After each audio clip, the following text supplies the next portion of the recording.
नमस्कार. एमसी न्यूजच्या विशेष या कार्यक्रमात आपलं सगळ्यांचं स्वागत आहे.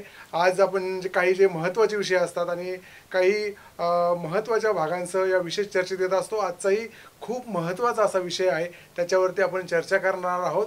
आणि आजचा जो विषय आहे तो भारत आणि जपान मैत्रीचा आहे.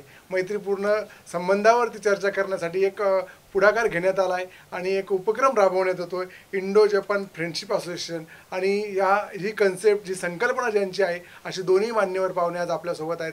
माझ्यासोबत आहेत माजी खासदार उत्तमसिंह पवार सर, आणि माझ्यासोबत जे जपानचे प्रतिनिधित्व करतात त्यांचं नाव आहे कोजी कानाझावा जे आहे ते. तर या दोघांशी आपण चर्चा करणार आहे आणि या सगळ्या संकल्पना जाणून घेणार आहे. तर मी कोजी सरांच्या कडे जाण्याच्या अगोदर मी पवार साहेबांकडे येईल. सर, हे इंडो जपान फ्रेंडशिप असोसिएशन सुरू करावं आणि असं का वाटलं आणि यामागची संकल्पना काय आहे?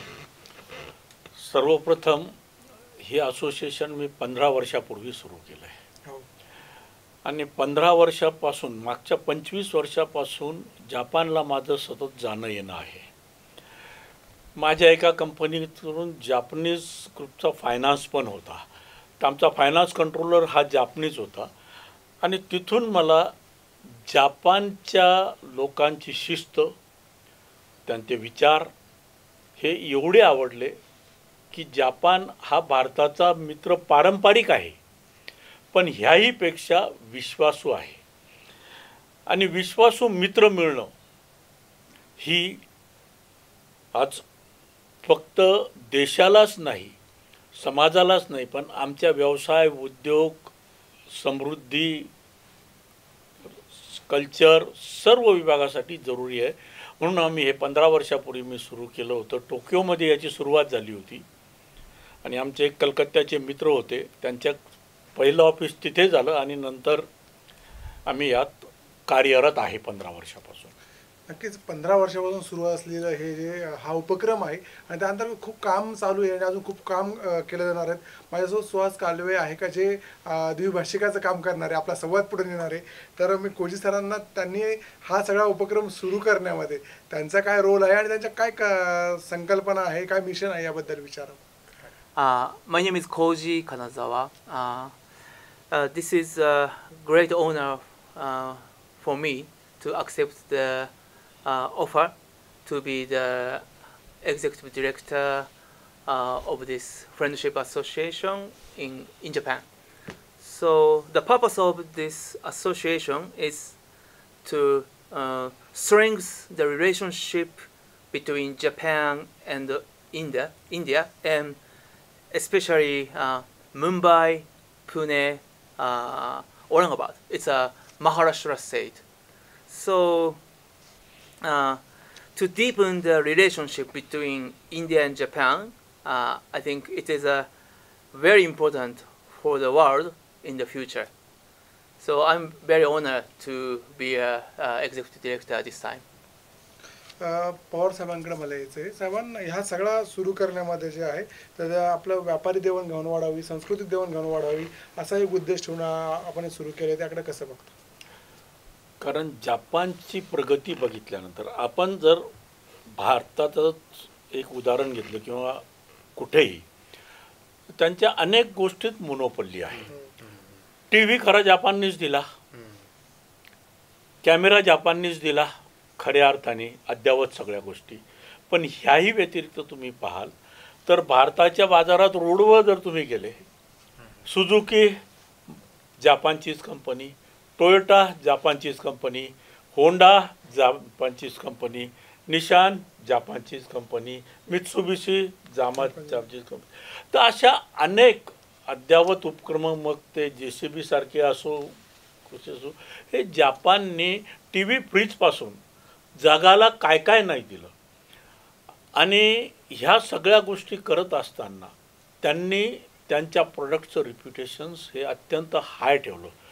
जगात चायनाही बनवतं, पण चायनाचं कोणतंही प्रॉडक्ट जागतिक मार्केटमध्ये नाही आणि जपानचं प्रत्येक प्रॉडक्ट हे जापनीज मार्केटमध्ये आहे. हा जो फरक आहे, for ever and the best quality. मग त्यांची बेस्ट क्वालिटी ही फक्त त्यांच्या प्रॉडक्टवरच नाही, पण त्यांच्या चारित्र्यातही आहे. म्हणून एक जपानविषयी मला विशेष आदर आहे आणि मी अनेकदा जपानला भेटी दिलेल्या आहेत. Koji sir, what is your motto for start this mission and this program, and what is your roadmap and future plan for Okay. this project? So all Japanese people knows that India is making remarkable progress now. Yes. So, however, so Japanese, those who are resident in India or have traveled to India are very few compared to the Southeast Asians. So the first point, our purpose is to have a good relationship, good exchange, Good exchange, good relationship. good relationship, every aspect. So Yeah. business relationship and the cultural exchange and the international exchange, anything else. Mm. We want to support the people, Japanese people who wants to visit India. So we will support everything for them. So I think there are a little bit distance and the wall and misunderstanding for both of the countries. So I will announce to the Japanese people. So Indo, especially Maharashtra, is a very nice place like that.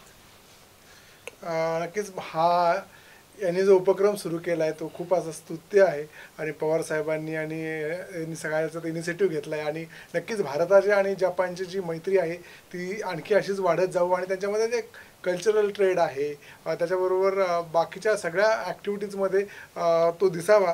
Pawar साहेबांनी इतका initiative घेतला आणि हा कार्यक्रम अनेक दिवस सुरू करताय. पुढच्या फ्युचरमध्ये जर 3 ठिकाणी तुम्ही कार्यालय सुरू करताय असं म्हणताय की काय ऑलरेडी कार्यालय आहेत आहे 3 याच्यामध्ये, तर पुढच्या याच्यामध्ये काय प्लॅन असणार आहे आणि ही फ्रेंडशिप पुढे कशी जाईल? तर सगळ्यात महत्त्वाचं की mister Cozy is a master in his field, that is the tourism. या He has promoted the Indian tourism in Japan. So you can ask him how he has promoted the Indian tourism. Nowadays, within these 2 years, Indian tourism in Japan has been increased many times, just like a Kashmir. या So that credit, entire credit goes to Mr. Koji. Yes, he has job. And मी सुद्धा Maharashtra tourism development कॉर्पोरेशनचा अध्यक्ष होतो. MTDCला सुद्धा जापानबरोबर असं काही करता यावं यासाठी मी त्यांना मदतही करणार आहे.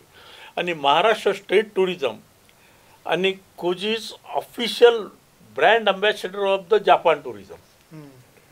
तर हे जे आमचं टुरिझम सेक्टर आहे